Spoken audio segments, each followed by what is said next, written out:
Welcome to the past. For this is the story of what lived, fought, and died in prehistoric Dallas.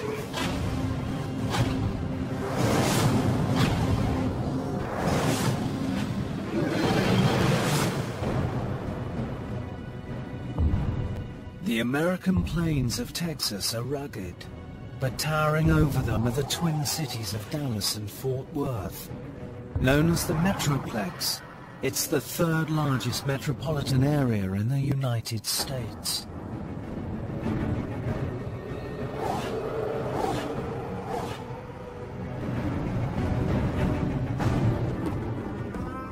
But only 150 years ago, these were dangerous outposts in the United States Wild West. And travel back further in time, and things become even wilder. It's a prehistoric land ruled by sharp teeth and brute force. More than 11,000 years ago, Texas is mammoth country, but a fearsome predator terrorizes the plains. 80 million years ago, and the city is below a vast ocean, where two apex predators battle for blood.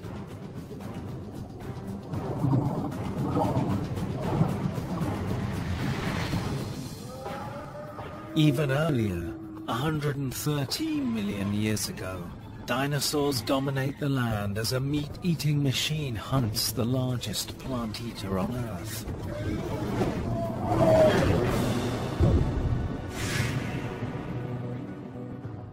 But modern-day Dallas, Fort Worth, is a stronghold of cowboy culture.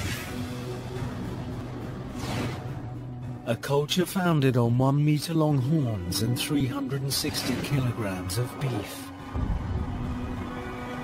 The Texas Longhorn, a creature that evolved from cattle the Spaniards introduced 500 years ago. But travel back 11,000 years ago.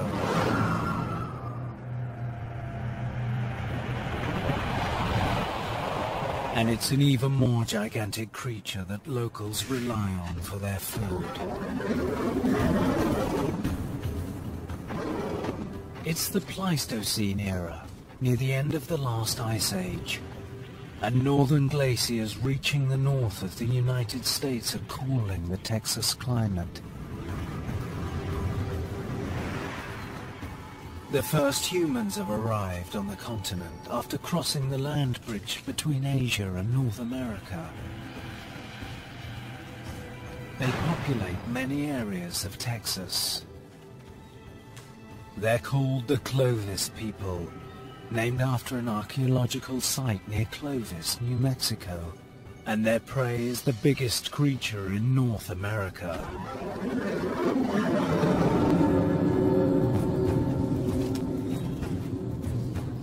The Clovis culture is electrifying because these people hunted mammoths. With a little bit of practice, you can put that point right between the ribs of a modern elephant and penetrate the body cavity. And in one shot, you can kill an elephant. And the Clovis people of about 11,000 years ago were doing that all over Texas.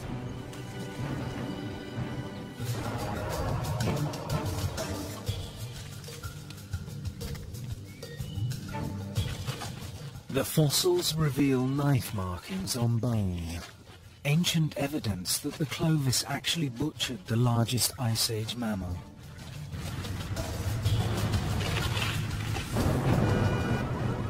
The Texas-sized 10-ton Columbian mammoth grew to 4 meters tall, making it the largest elephant species ever to live.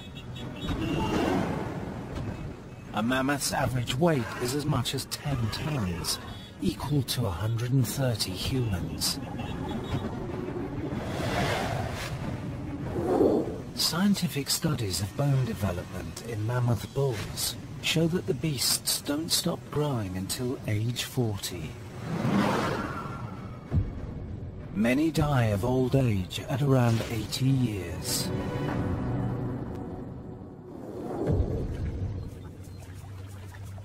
Much of what we know about the Dallas mammoths comes from a river.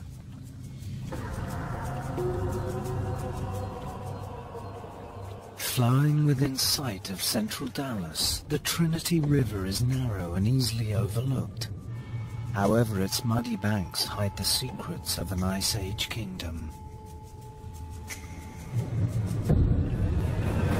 Travel back 50,000 years ago.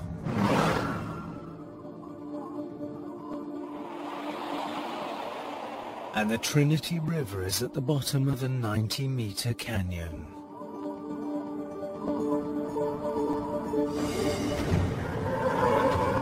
Here, floodwaters carry massive amounts of sediment into Dallas from as far north as the Rocky Mountains. We're northwest of downtown Dallas on the Trinity River floodplain. And the Trinity River is very important for the history of Dallas because over the last 50,000 years, the action of water coming down the Trinity and the depositing of sediments has created a fabulous fossil record for the Ice Age for Dallas. This process actually entraps vertebrate fossils and keeps them in a series of layers that we call terraces. And these terraces actually indicate periods of time where the river flow was higher or lower. 130 kilometers south of Dallas's Trinity River is another ancient waterway and the site of a mammoth apocalypse. The Waco site has the largest known concentration of mammoths dying in the same event. The remains of at least 19 Columbian mammoths are preserved in ancient rock. Travel back 65,000 years ago.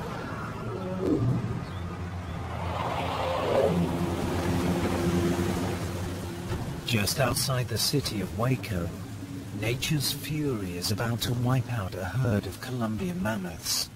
At a bend in the river, several come to bathe and socialize.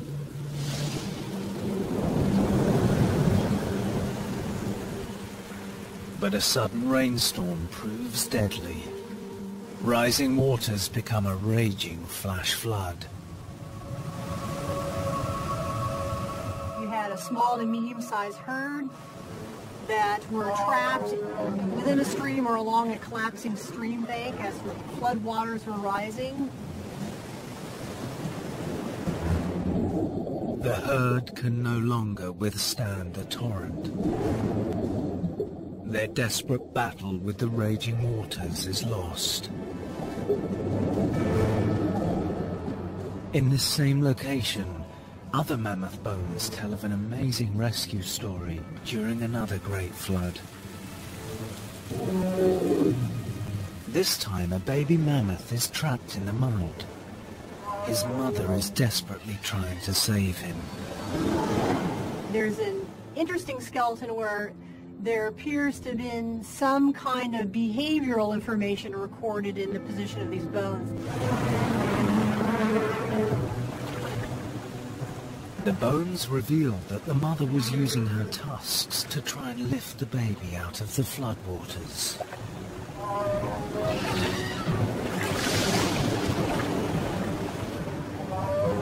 The mother mammoth loses the tug of war with the raging waters.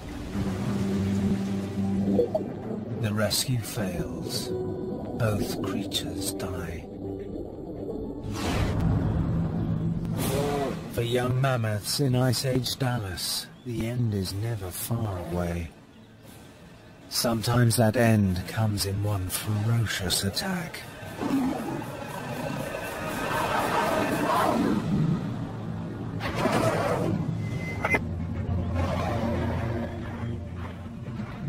The scimitar-toothed cat known as Homotherium, is a lesser-known cousin of the saber-toothed cat. It was a large, lion-sized predator and pretty widely ranging.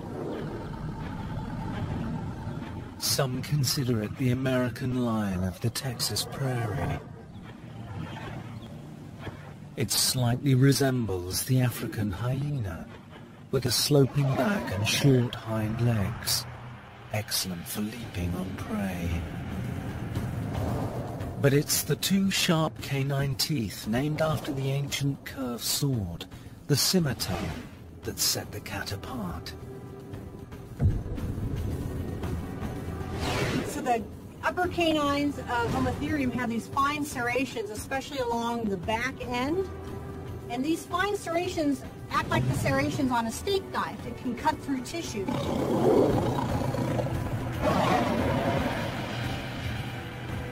The two canines perform the kill, and the first incisor teeth do the skinning. Of all living cats today, only the tiger has such large incisors.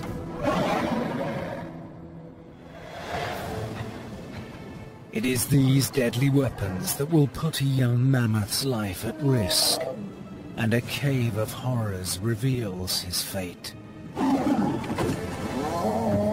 And millions of years earlier, even the largest dinosaur in Texas couldn't escape the jaws of death.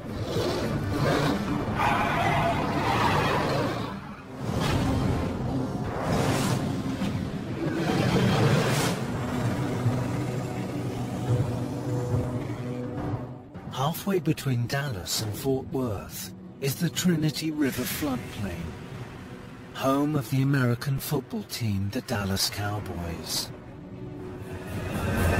But travel back 100,000 years ago.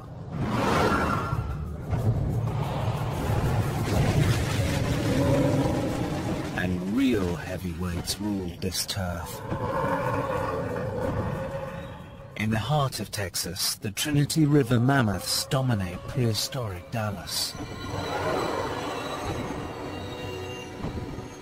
11,000 years ago, long before the Clovis people arrived to hunt them, there is another, more terrifying threat. And finding fresh meat is its one true purpose.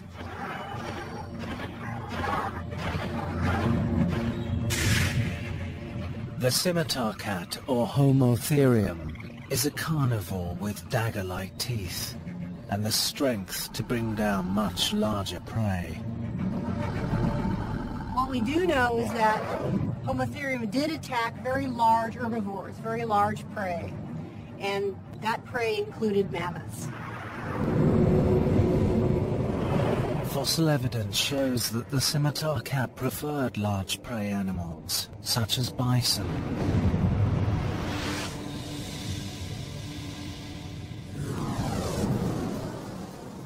But one Texas cave showed they sometimes looked for an even bigger meal.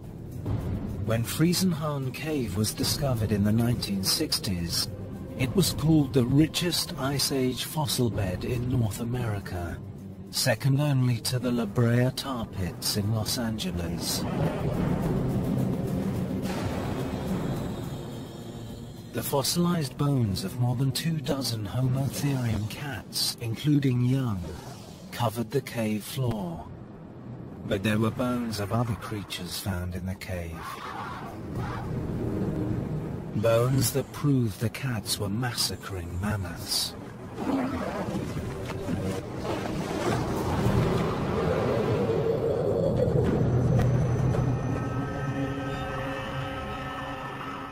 At dawn, a group of scimitar cats see movement in the valley below their den.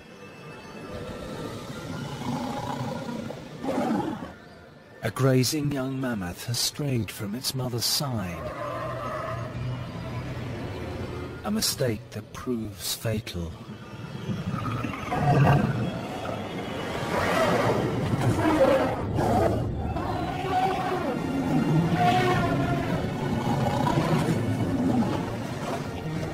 Fearing the wrath of a grieving mother, The cats quickly drag the carcass back to the cave.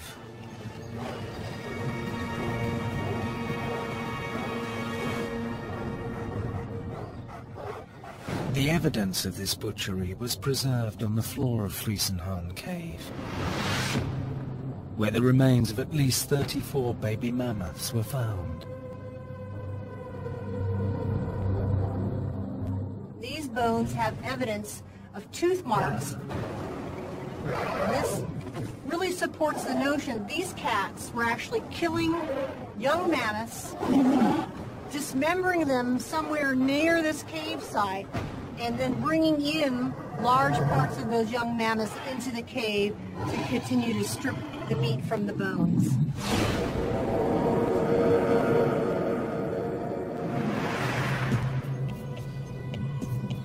In Ice Age Texas, the best protection from predators like Homotherium is body armor, similar to the kind worn by a present-day icon of Texas. Most Texans are familiar with the nine-banded armadillo, usually as roadkill. In nine-banded armadillos, they get their name because they have these flexible bands here in the center of their armor. They have a shield over their rump and over their shoulders. They have an armored tail. Armadillos inherited this body armor from a supersized ancestor. Travel back 2.5 million years.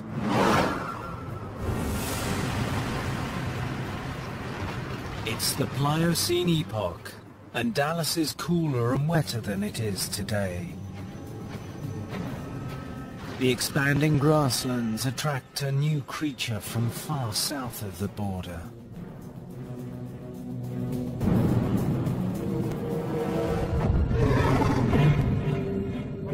At the beginning of the Ice Age, we are invaded. We're invaded by exotic monsters that evolved in South America.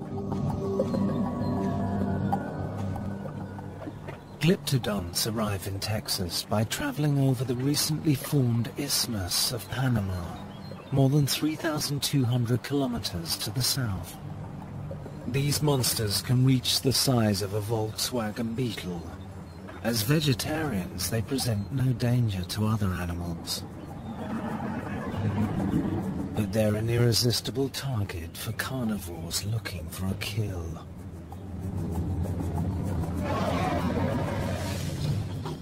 This is part of the shell from a glyptodont, and this part of the shell is from the back edge of this bony skeleton. It's essentially a suit of armor for this animal.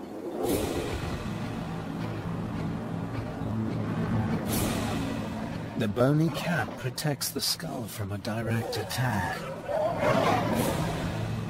Despite the scimitar cat's best shot, his razor-sharp canines are no use against the armored creatures of ancient Dallas. These animals were very slow-moving, and so they depended on this armor to protect themselves from large predators. Nature's ingenious body armor allowed these gentle beasts to thrive in ancient Texas. Just like the nine-banded armadillo, their modern relative is thriving and expanding its territory today.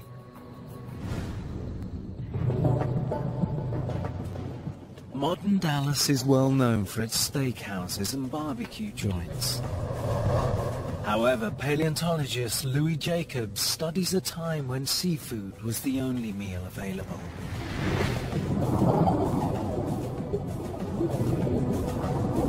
This is a huge oyster called Dinosaurs.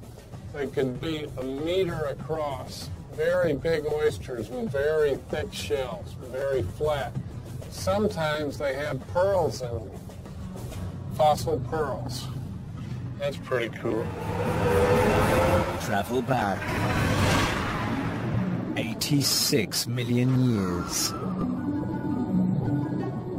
It's the late Cretaceous period, a time of warm temperatures and high sea levels. Dallas is a vast, shallow ocean.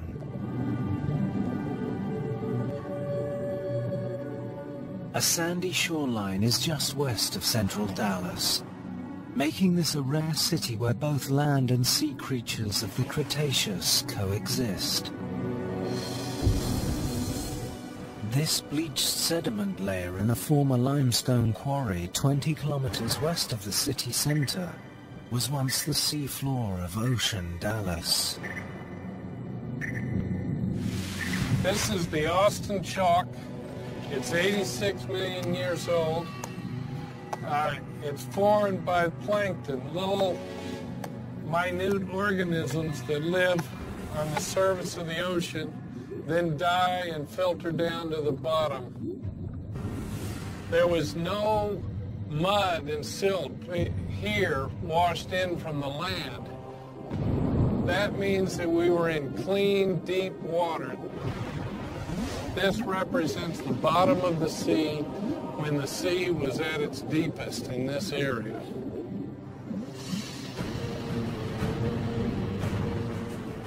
It's just one part of the sprawling western interior seaway, a blue water ecosystem that splits North America in two, stretching from the Gulf of Mexico to the Arctic Ocean. It's one of the richest ocean faunas known from any time, anywhere in the world, right on the edge of the greater Fort Worth area. To get a proper perspective, the Reunion Tower, standing at 170 meters, offers the perfect view. Here we are overlooking downtown Dallas, and 80 or 90 million years ago, much of what you see here would have been underwater. And looking at some of these taller skyscrapers here, the water level would be about a quarter of the way up to some of those buildings. Although this is the age of dinosaurs, the waters of Ocean Dallas are ruled by huge marine creatures competing for a thriving fish population. Ichthyosaurs resemble modern porpoises. They're deep-diving, fast-swimming creatures that can hit top speeds of 64 kilometers per hour. These waters are also prowled by long-necked plesiosaurs, huge reptiles that grow as long as 20 meters. It's the same creature that some believe they've seen in the Loch Ness.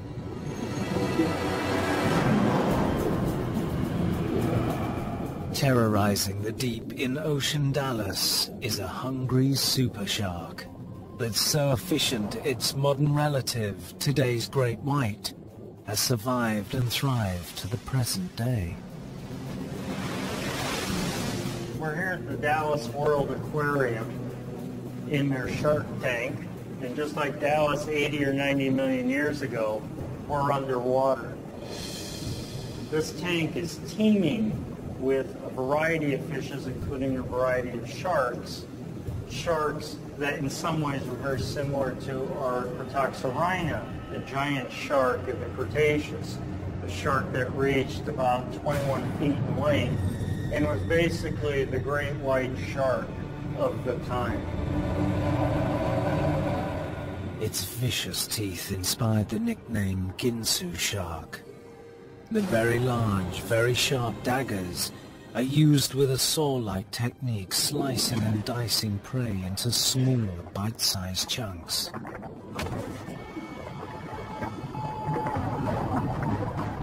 The teeth are wedge-shaped with the serrations so that they can drive right through flesh and probably bone. The animal was such a huge killing machine that it could consume whatever it could catch.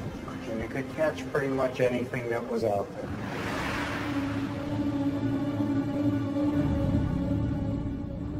Dallas area paleontologists have also unearthed the fossilized remains of yet another monstrous marine creature. It's a common find that says the Ginsu shark may have met its match. Reaching up to 15 meters in length, mosasaurs are highly evolved marine reptiles with the bite force to rule Ocean Dallas. A powerful tail drives the eel-like creature with tremendous bursts of speed. A specialized double-hinged jaw means the prey can be gulped down whole, similar to the way a snake swallows its victim. We're looking at a mosasaur skull that was found about a 15-minute drive from downtown Dallas. You notice in these jaws these strong, sharp teeth that were perfectly designed for picking up big prey items. Once these teeth were locked in, prey was no longer able to escape. The only way out was down through the stomach. The largest of all mosasaurs is called a Tylosaurus. When it crosses paths with the Ginsu shark, a prehistoric battle ensues. The shark uses its speed and smaller size, while Tylosaurus relies on its huge mouth and whip-like tail. 86 million years later, the winner of the fight can be found in bone. I'm holding a section of a rib from a specimen of Tylosaurus. It's from a very large animal, about the size of the one you see here.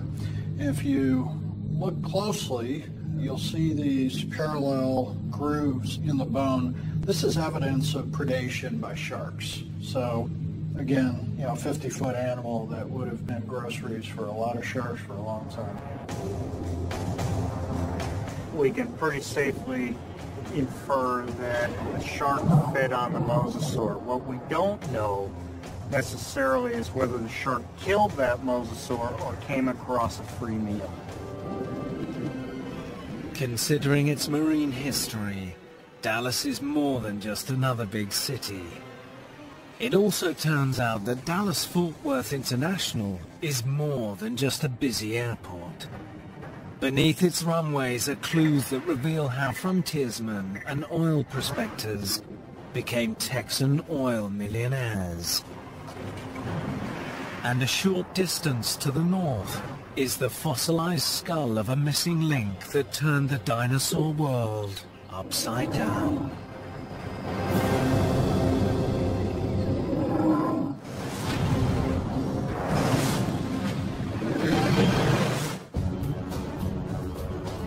It's only fitting that one of America's biggest airports is found in Texas.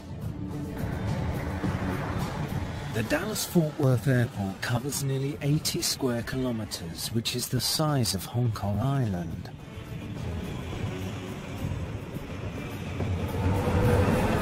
But travel back 92 million years ago. Dallas-Fort Worth Airport is submerged beneath the Western Interior Seaway. It's the mid-Cretaceous period, a time of rising sea levels and greenhouse temperatures. Amazing prehistoric creatures glide through the waters. I'm here at the approach to Dallas-Fort Worth International Airport. In these rocks are several species of sharks and fish. The teeth are concentrated here, so I can search for them and pick them up off the surface. The sediments were deposited in shallow water because they have these ripple marks that show the movement of the water. Among all the aquatic fossils found in Dallas, there is one that rewrote the history of animal evolution. In 1989, amateur fossil hunter Van Turner spotted the bones of a small reptile at a South Dallas construction site.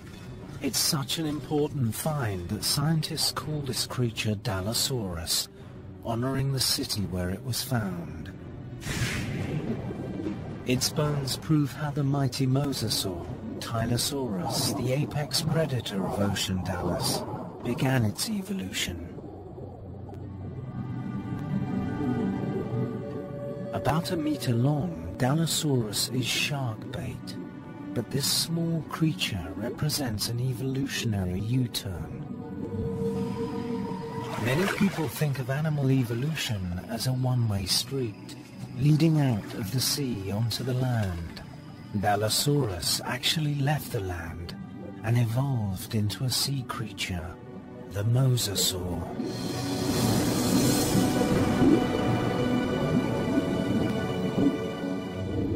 Most striking was the condition of the limbs.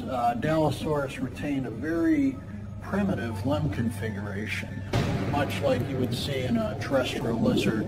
It probably retained a swimming behavior very similar to what you see in modern lizards. So there are a number of lizards that do take to the water to hunt. The modern-day Komodo dragon is a relative of Dinosaurus.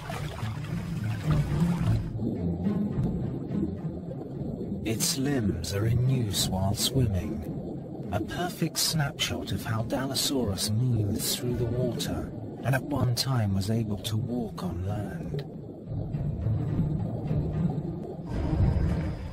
The discovery of Dinosaurus verifies that mosasaurs evolved from land-dwelling lizards. As the climate changed and sea levels rose, they left the land and evolved into fully aquatic creatures at the top of the food chain. Ancient proof that everything keeps getting bigger in Texas.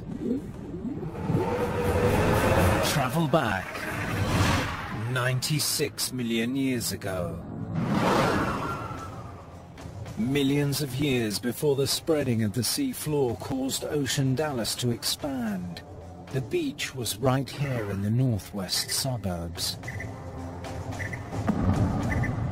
Just 40 kilometers from central Dallas. We're out here at Lake Grapevine, which is a reservoir that provides drinking water for Dallas. Before this lake was here, 96 million years ago, this was the edge of the sea. It was a beach. We can tell it was a beach because here is sandstone. It's what remains of ancient dunes along the 96 million year old beach. And along the edge of the ancient stream, you see 96 million year old remnants of fiddler crab burrows where the fiddler crabs lived. Beneath these burrows is a layer of rock that helped many Dallas residents strike it rich in the 20th century. It's where oil comes from. Over millions of years, temperature and pressure superheated and cooked tiny organisms and plant material in the rock, thus infusing the sandstone with crude oil. This 96 million year old sandstone is called the Woodbine Formation. While it's on the surface at Lake Grapevine, the Woodbine layer dips down beneath Dallas and dives thousands of meters below the surface and all the way to East Texas.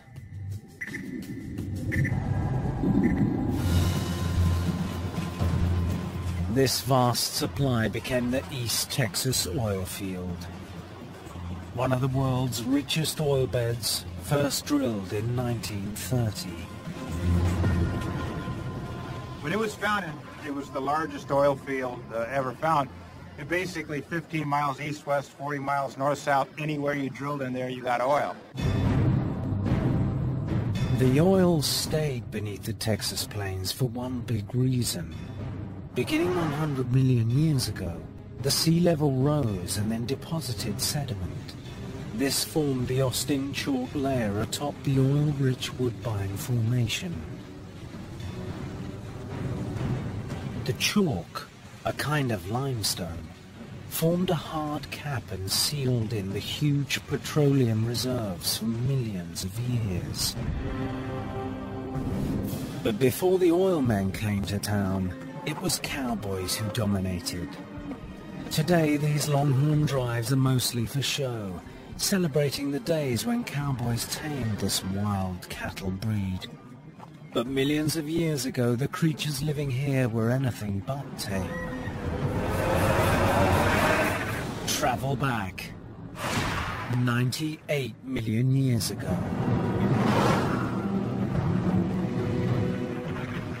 Landlocked Fort Worth is a beach city, resembling the U.S. Mississippi Delta region of today. Along this swampy coast, a mysterious Texas creature is grazing in the dense vegetation. It's 6 meters tall with a downturned snout. In 1994, an amateur fossil hunter, Gary Bird, unearthed the skull of one of these beasts near ancient beach dunes at Grapevine Lake, which is 50 kilometers from Dallas. Its strange teeth didn't match any other fossils that had ever been found. They were far more evolved and better equipped to chew the tough vegetation than any known herbivore of the time. It appears to be a hadrosaur, the famous duck-billed dinosaur, the most abundant dinosaur species in ancient Texas. But it's millions of years before hadrosaurs will walk the earth. The discovery rocked the world of paleontology. Bird had uncovered a completely new kind of dinosaur. Scientists called it proto-hadros, meaning beginning hadrosaur. If you want to prove that evolution has happened, you want incontrovertible fossil proof. Can we do that for dinosaurs? Yeah, thanks to the proto-hadrosaur found near Dallas. It appears to be the evolutionary missing link between the hadrosaurs and a much older plant eater with a smaller bite. Much earlier, 50 million years earlier, we have iguanodons. More primitive teeth, way more primitive. In the middle has to be a missing dinosaur link. In the Dallas area, they found that link, the proto-hadrosaur, an animal changing its teeth and its body to become more efficient at processing tough plant food. Using hundreds of teeth embedded in the cheeks to strip and grind tough vegetation gives proto-hadros the nickname lawnmower of the Cretaceous period. But this plant eater wasn't the first dinosaur to graze in prehistoric Texas. Travel back 113 million years ago.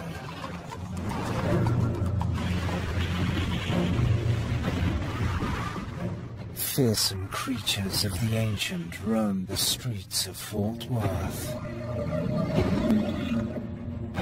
110 to 120 million years ago, this would have been dinosaur country. You'd have large herds of sauropods migrating through, and then massive carnivorous dinosaurs like Acrocanthosaurus hunting and tracking these groups of herbivores. Right here in Fort Worth. Acrocanthosaurus is a meat-eating machine similar to T-Rex, but from a different dinosaur family.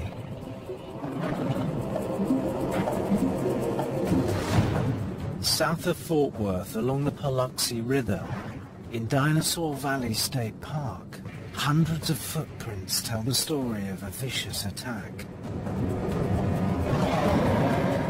113 million years ago, this area was a big old mud flat along the ocean.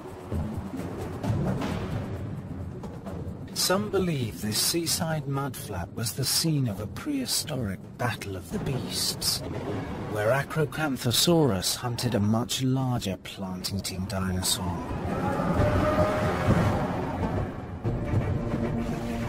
We're in the middle of the Biloxi River, and if you'll notice, there's numerous tracks all over the thing. This is a footprint. You've got 3 toes. This is probably made by the Acrocanthosaurus. It has small feet for its large frame, reaching up to 10 meters in length. Its trademark is a long, tall fin along the spine.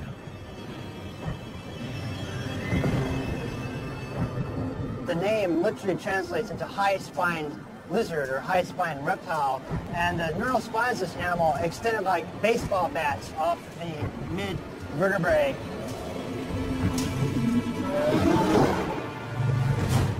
The spines may have just been attachment points for muscles. Some believe they help regulate the body temperatures by improving blood circulation. But his most terrifying asset is a huge, powerful jaw and razor-sharp teeth. These things had a ferocious bite with a mouth lined with basically daggers for teeth. But Acrocanthosaurus was not alone on this ancient Texas seashore. Running alongside its prints just a few meters away, there's another set of tracks.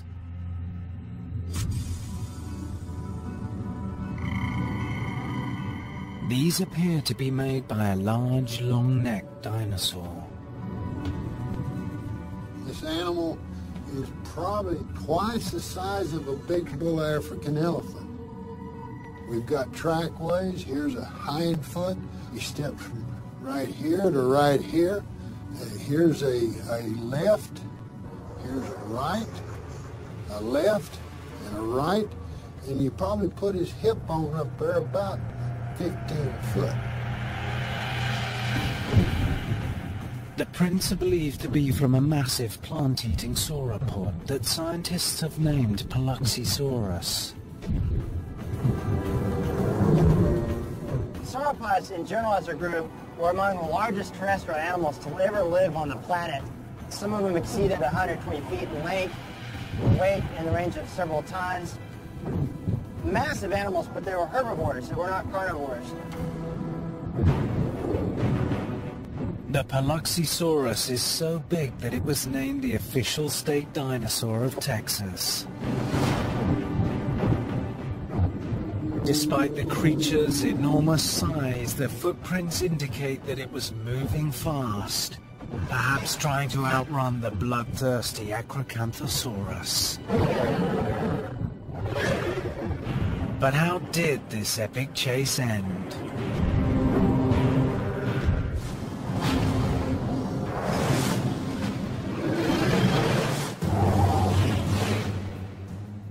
South of Fort Worth, Texas, the Biloxi River in Dinosaur Valley State Park is the scene of a vicious attack. 113-million-year-old footprints suggest that 2 large dinosaurs were locked in a deadly chase. We actually have a preserved case of what looks like an attack of an Acrocanthosaurus charging in and coming in from the side at a moving sauropod, likely Paluxysaurus. But how did the chase end? The footprints that answer the question were removed from the riverbed in 1931 by R.T. Bird, the fossil hunter who discovered the site. Now they're on display in a New York museum. These prints seem to show that the Acrocanthosaurus suddenly swerved towards the larger Paluxysaurus. They think, I mean, this is 113 million years ago, but they think that that animal may have jumped up on the side of the large sauropod. The Paluxysaurus has no chance against the vicious teeth and crushing bite force.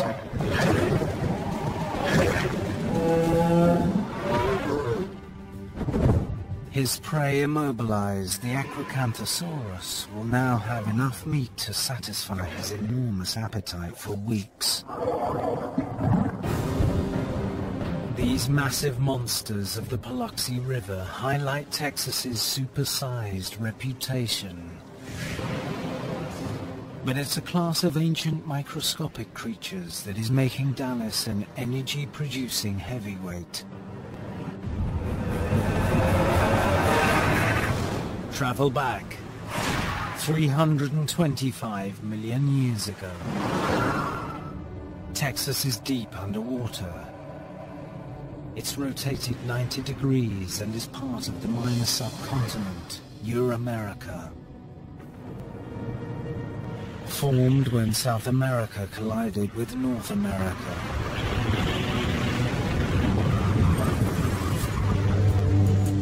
This rock formed 325 million years ago, and at that time, the land that we're standing on today was actually south of the equator. And if we had been on this piece of land, there would have been 400 to 700 feet of water on top of us. Swimming in the deep of this prehistoric sea are billions of microscopic creatures called zooplankton. They use tiny arm-like extensions to capture prey and move in the water. As they die, their skeletons sink to the bottom and form a layer of gooey organic sludge. This is the first phase of the formation of priceless natural gas and oil fields right beneath Dallas and Fort Worth. The organic matter was preserved, and then sometime later the rock was taken deep into the earth, and when that happened, the organic material in it got cooked, just like in a refinery. And when it was cooked, it was converted into gas and oil, and the gas is what we're drilling for today. The decaying zooplankton and organic plant material are responsible for the East Texas oil fields. So productive, their bounty of oil helped build Dallas into the city it is today, producing more than 6 billion barrels of oil so far. Directly beneath Dallas-Fort Worth, the zooplankton produce methane gas, trapping it in an ancient rock layer called the Barnett Shale. We're at a natural gas drilling site in the Fort Worth area. The rig behind me is targeting the Barnett Shale, and here's a piece of it which they've taken out of the ground. You can see it's hard, dark, shiny. It's amazing that there's anything in here, and it's even more amazing that they can get anything out. The high-pressure water jet fractures the rock, freeing the gas from the pores of the rock where it's trapped. Some experts estimate the Barnett Shale contains over 1.5 trillion cubic meters of natural gas. It's believed to be the largest onshore field on Earth.